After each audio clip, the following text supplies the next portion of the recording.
let them chase you. Hayaan mo kung gusto kanyang habulin. Ibigay mo yung opportunity sa kanya na siya yung nag-i-initiate ng contact sa'yo, hindi yung palaging ikaw. Or kada text niya, reply ka kaagad. Nagmamadali at nanginginig ka pa sa pagre-reply sa kanya. Maitim ba skin? Underarm at singit mo? K-Skin ang bahala sa'yo. Premium ang ingredients, paraben-free and sulfate-free, and FDA-approved, kaya safe for everyone. With K-Skin, ibalik ang alindog mo. Huwag nang magpahuli. Hi guys! Welcome back to our channel. Kamusta po kayong lahat? Sana ay nasa mabuti po kayo at sa mga hindi po nakakakilala sa akin, my name is Cheryl Ting at kung bago lang po kayo sa channel na to, pwede po bang makahingi ng isang favor to please consider to subscribe dito po sa ating channel and also huwag niyo na rin po sana kalimutan i-like and follow ang ating Facebook page official and also ang ating TikTok account Cheryl Ting. Maraming salamat po and for today's video, let's talk about how to make someone crazy about you. Gusto mo yan, di ba? Gusto mo yung hinahabol-habol ka. Gusto mo yung baliw na baliw sa iyo yung partner mo. To make someone crazy about you, kailangan nakafocus ka doon sa pagiging genuine mo. Para makapag-build ka ng strong and genuine connection dun sa taong mahal mo. Meron tayong tatlong pag-uusapan na may mga nakapaloob na techniques and idea na pwedeng gawin mo. Pag sinabing crazy, hindi yan yung parang nasisiraan siya ng ulo sa'yo, ha? Ito yung tipong hahanap-hanapin ka.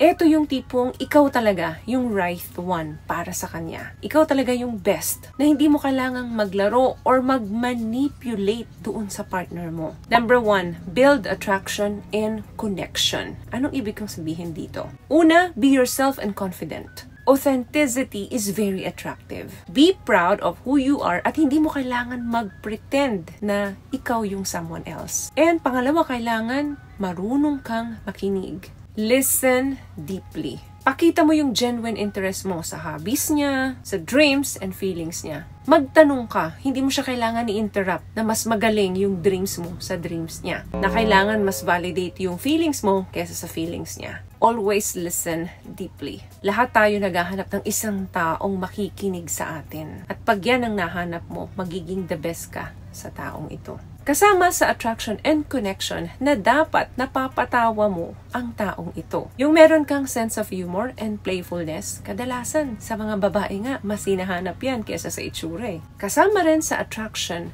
ang maging kind and supportive ka. Kailangan hindi ka lang sa kanya mabait. Dapat doon sa mga kaibigan niya, sa family niya, mabuting tao ka rin. And be a source of support and admiration for them. Kasama rin sa attraction and connection ang pagbibigay ng genuine compliment. Ramdam ng isang tao kapag binobola mo lang siya. Hindi mo kailangan sobrahan yung compliment sa kanya kung hindi naman na makatotohanan. Pero kung nakikita mong maganda siya, pogi siya, yung appearance niya, yung kanyang kindness and effort, appreciate it. Kailangan i-praise mo ito. Make them feel seen and appreciated. Number 2, kailangan mong mag-create ng intrigue and desire. Kasama dyan, yung kailangang medyo misteryoso ka. Hindi mo kailangan i-reveal lahat at once. Hindi mo kailangan ilatag sa kanya yung katotohanan, yung buong storya ng buhay mo. Let them wonder. Hayaan mong sila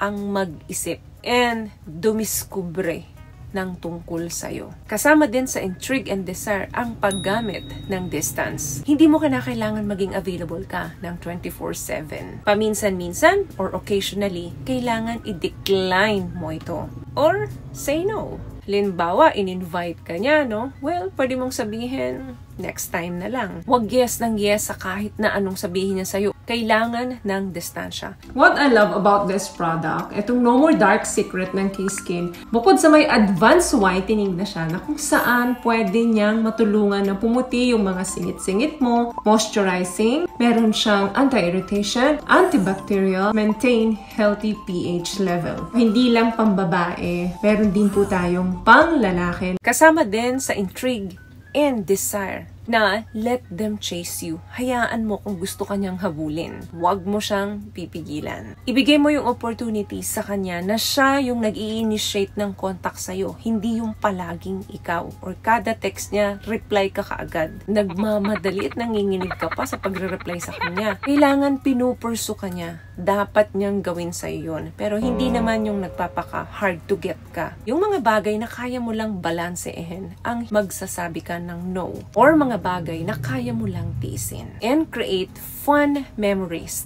Share adventures and new experience to bond. Kailangan matabunan ng mga bagong magagandang memories ninyo dun sa mga previous ninyong relationship. And last one, number 3, maintain your own life. Huwag mo pa rin kalimutan na mahalin ang sarili mo. Your self-worth, yan yung major factor in how others perceive you. Magre-reflect yan sa ibang tao kung paano mo pinapahalagahan yung sarili mo. Kung paano mo tinatrato yung sarili mo, ganun ka din tatratuhin ng ibang tao. Kung ano yung tinotolerate mo, yan yung matatanggap mo. So kahit gustong-gusto mo tong tao na to, wag mo pa rin kakalimutan na unahin ang sarili mo. Anong ibig kong sabihin dito?